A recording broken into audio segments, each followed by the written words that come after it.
As Lee said, I do teach at English at Coconino High School, and I too am extremely proud of the staff that I work with. I love my administration to death, and the students make it all worth anything, right?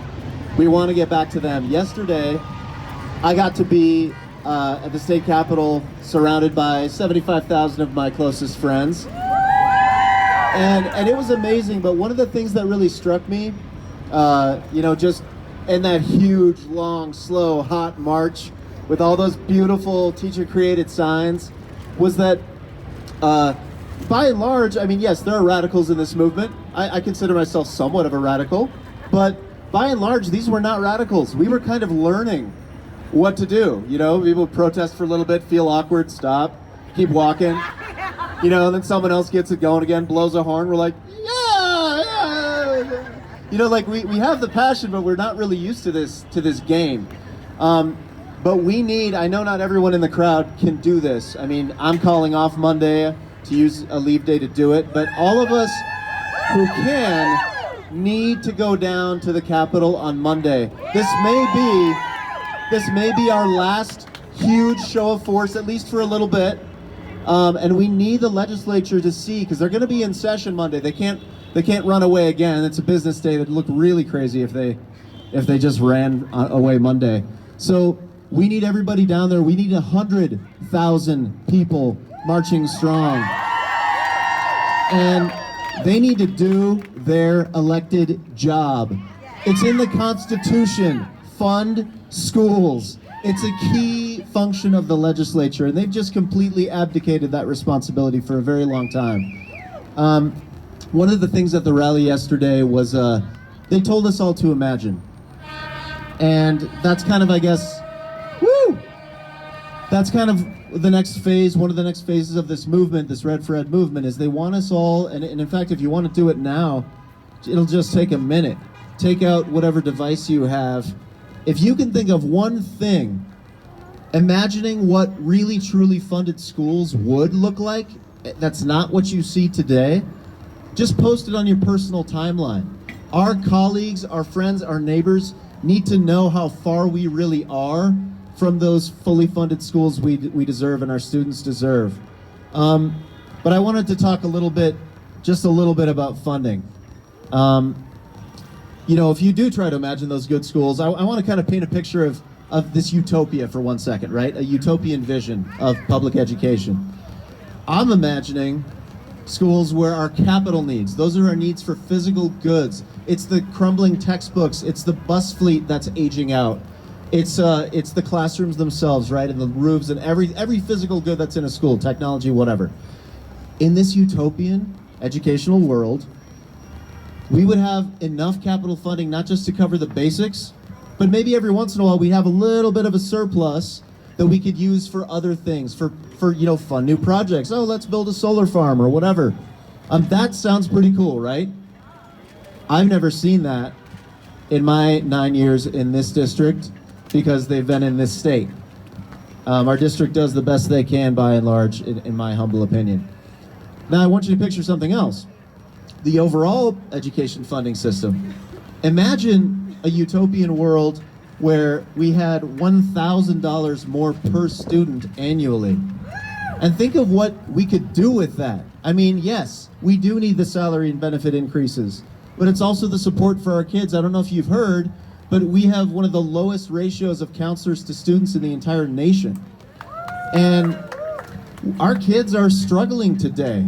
I mean, the rates of suicide and all that have been on the increase, and we're at the worst position to help them and to move them forward and to take care of them the way they deserve.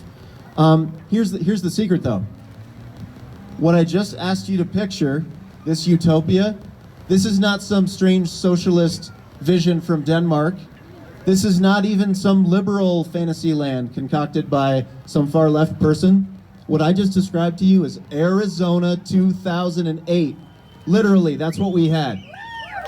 $1.1 billion more a year. That's painful to say out loud, but that's the reality. We were funded that much more just in 2008. And you know what? Education wasn't a utopia. It wasn't a paradise, but it functioned. it actually worked. We could get the basic job done. So when our legislators scratch their heads and throw their hands up in the air and they say, gosh, $1.1 billion, I mean, I get it. We need to do something, but where are we going to find the money? Do your homework. I'm an English teacher. This hurts me to say. Plagiarize. There was a budget in 2008 that had all the funding that we want back. It's not that complicated. Read. If you had a teacher thank them, you can read. Read that budget, figure out all the funding that was there then, and put it back in. And I'll tell you, where was that? Where did we cut? We gave huge tax cuts to corporations and the wealthy year after year after year. And at the end of the day, we just got to undo the stupid. We made stupid decisions year after year. We said, gosh, we're running a budget deficit as a state. Well, okay, I get that initially. The economy was crashing and everything. While we were running deficits, we passed more tax cuts. That makes no sense. That makes no sense. You're going to reduce your revenue when you already don't have enough? Who would do that on a family budget?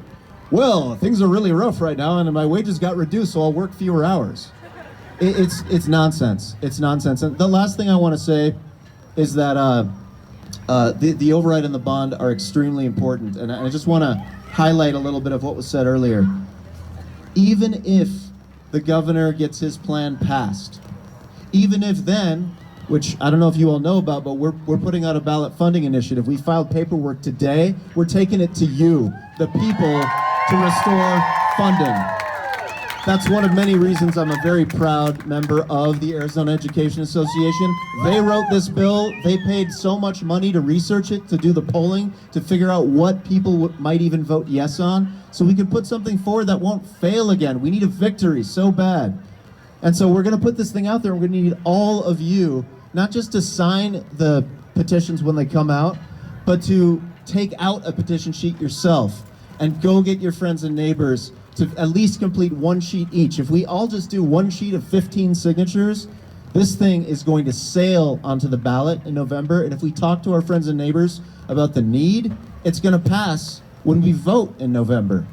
But anyway, that's one issue, right?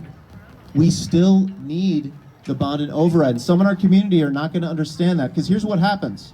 Let's say we get some of that funding back that we so desperately need to go back to 2008. Well, FUSD had an override in 2008. So we would only be getting back to what we had before, truly. If we lose the override, that's 15% of our entire budget.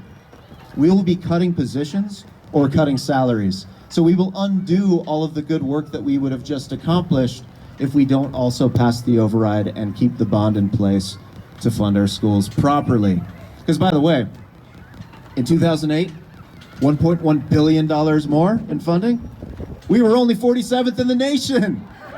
Seriously.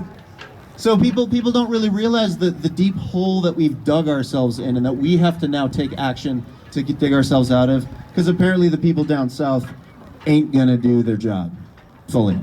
All right, so stay strong. What do we want? Funding! When do we want it? Now! Damn straight. All right, thank you.